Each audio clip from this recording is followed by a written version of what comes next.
So in this question, which is called chef and trump cards, I will not explain the question because I don't have the exact proof for this question, but I will give a hand wavy solution and it worked for me. So maybe it will give you some ideas, right? So what is the game? You have two pile of cards. One player will have one pile, second player will have one pile. It can happen that one player starts with an empty pile. In that case, he immediately loses. So what happens is in one move you take out the topmost card of your pile and you show it to your other player, and whoever has the maximum wins. If they both are equal, you just put that card back below the pile. But if one card is greater than the other one, the player with the greater card wins and he takes the card of the other player. And so when you take other player's card, you decrease that card's value by 1. And whenever a player cannot make a move, the game ends, right?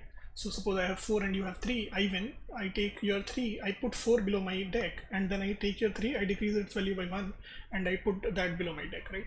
So after some moves, let's call this number a very large number, infinity, and after let's say infinite number of moves, or it's a finite big number. So after these many moves, if you still have cards left, then you sum those cards, and the player who has more sum will win. And if they both are equal, then game will end in a draw.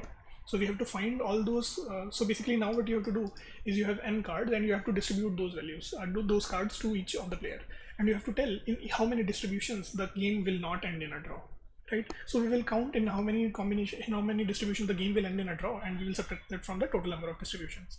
So that is how we will solve this question, and that is how I solved it. And because I don't have a proof, I will not go into much of the detail, but idea should be clear what I did. Right, so that is it. Let's just look at example. So if 2 comma 2 is there, and I give 1 2 to player 1 and 1 2 to player 2, or 1 2 to player 1 and 1 2 to player 2, then in each move they will show each other 2, and then they will put back 2, and then they will show 2, they will put back 2, right? So in that case, in after so many moves, you will still be having 2 comma 2 left, and in that case it will end in a draw, right? So how many possible distributions there were? So there are 4 distributions. One is like you can give both of the cards to player 1. You can give this 2 to player 1 and this 2 to player 2. You can give this 2 to player 1 and this 2 to player 2, and you can give both cards to player 2. So those are the 4 combinations. And in the distributions where you give each player 1 2, then in those cases it will be ending in a draw. So there are 2 such cases. So 4 minus 2, 2 in 2 cases it will end in a draw, and so 2 cases remaining in which it will not end in a draw. Right, so I will just tell you what I thought. What I thought was, suppose there are some numbers x, y, z, and so many numbers. Suppose the maximum was n. So now what I assume, that if any player has more number of m's than the other player, right? For example, if there will be at least one maximum, then suppose there is only one m.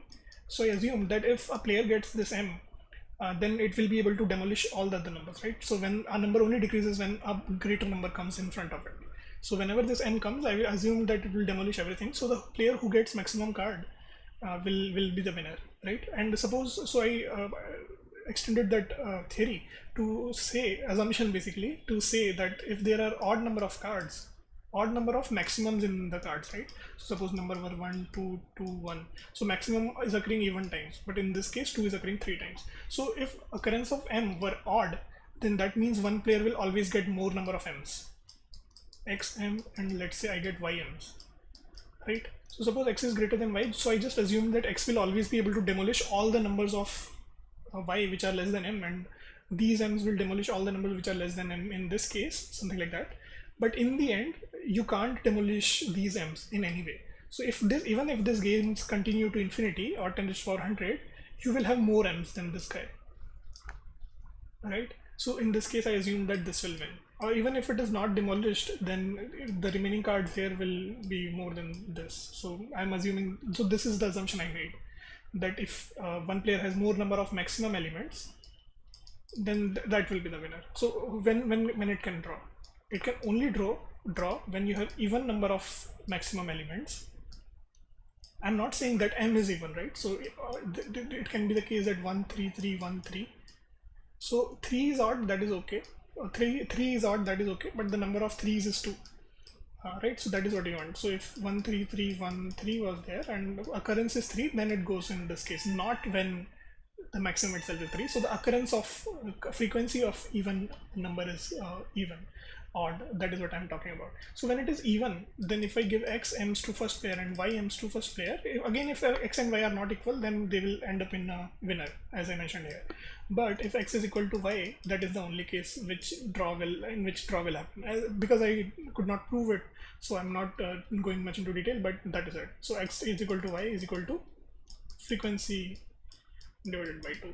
So that's it. So this is the only distribution in which game will end in a draw. So that is what we count, and total number of distributions minus this case will give us the game in which will not end in a draw. So let's quickly look at the code. So total number of games is 2 raised to power n. So because I have to do it in modulo, 10 raised to power 9 plus 7. So that's why there are functions for it. So first we do 2 raised to power n, and so these are the total number of distributions, right? Then what we do is we count how many max elements are there. So we found out max here, and we see if any element is equal to max, then we count how many maxes are there. Then we find out how many combinations are there where the game will end in draw, and we just subtract it from this, right? How did we count it? That is easy.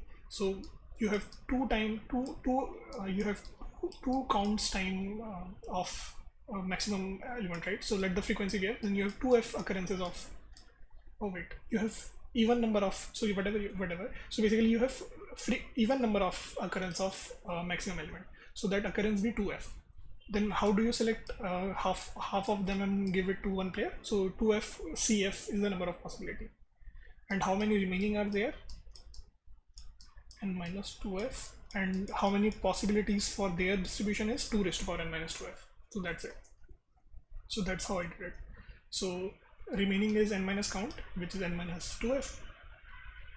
So you take all the combinations. So combi is basically nc2, no, ncn by 2, right? So this is ncn by 2, and okay, and then you multiply it by 2 raised to power remaining numbers, right? So that is how you get all the possible distribution in which it will end up in a draw. Because if I said, as I assumed, that if both of them have equal number of maximum element, it will demolish every other thing.